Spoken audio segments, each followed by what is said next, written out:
Miss berharap kalian semua dalam keadaan yang sehat. Anak-anak, mari kita perhatikan topik pembelajaran kita hari ini.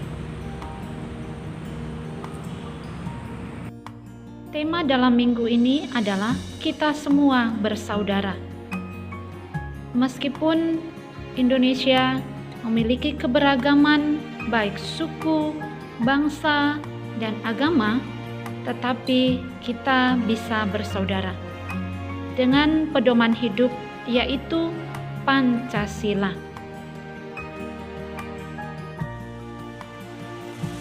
Kita akan belajar jenis-jenis tulisan fiksi, yaitu tentang dongeng. Dongeng merupakan bentuk cerita yang bersifat khayal dan ajaib yang berasal dari mulut ke mulut, biasanya diceritakan dari generasi ke generasi. Dalam dongeng banyak terkandung nilai-nilai moral dan nasihat bagi pembaca atau pendengarnya.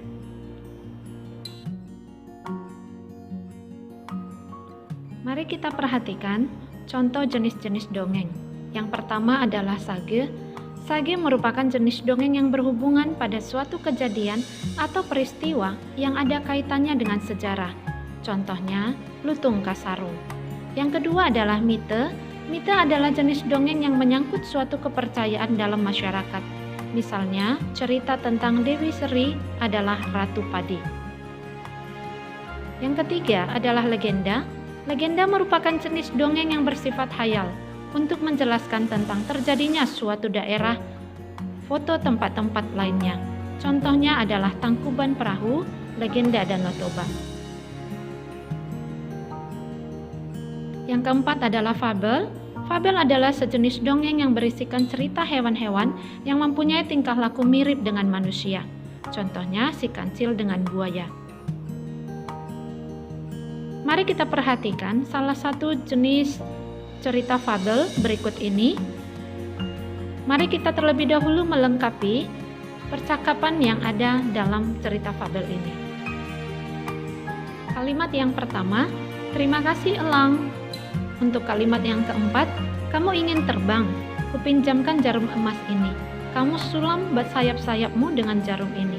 Tetapi kamu harus janji untuk merahasiakan ini dan menyimpannya hingga aku datang untuk mengambilnya lagi.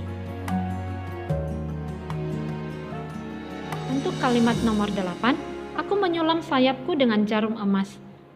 Untuk kalimat nomor 9, apakah aku boleh pinjam? Untuk kalimat nomor 11, wah gawat, elang bisa marah besar, kau taruh di mana jarum emas itu? Untuk kalimat nomor 13, kau harus bertanggung jawab, selama belum kau temukan jarum emas itu, anak cucu keturunanmu tidak akan aman dari ancaman bangsaku. Pesan moral dari cerita fabel persahabatan yang retak adalah, bersahabatlah dengan orang lain, jika ada masalah lebih baik dibicarakan baik-baik untuk mencari jalan keluar. Tugas HBL, perhatikan dan lengkapilah latihan halaman 23. Terlebih dahulu, identifikasi dan temukanlah kalimat-kalimat majas yang terdapat pada cerita fabel persahabatan yang retak. Contoh majas personifikasi, ayam jago berkokok menyambut pagi hari di pinggir sungai. Contoh yang kedua, ayam jago menyulam sayapnya menggunakan jarum emas pemberian elang. Untuk majas hiperbola, contoh kalimatnya, teriakan bahagia ayam jago memecah cakrawala memancing rasa penasaran ayam betina. Contoh yang kedua, amarah elang meluap-luap. Untuk kalimat majas asosiasi, kecerobohan ayam telah mengakibatkan persahabatan mereka seperti air dan minyak.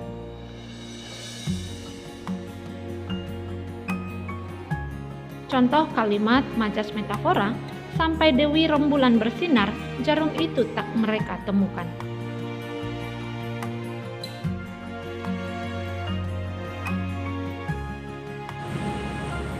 Demikian pembelajaran kita hari ini.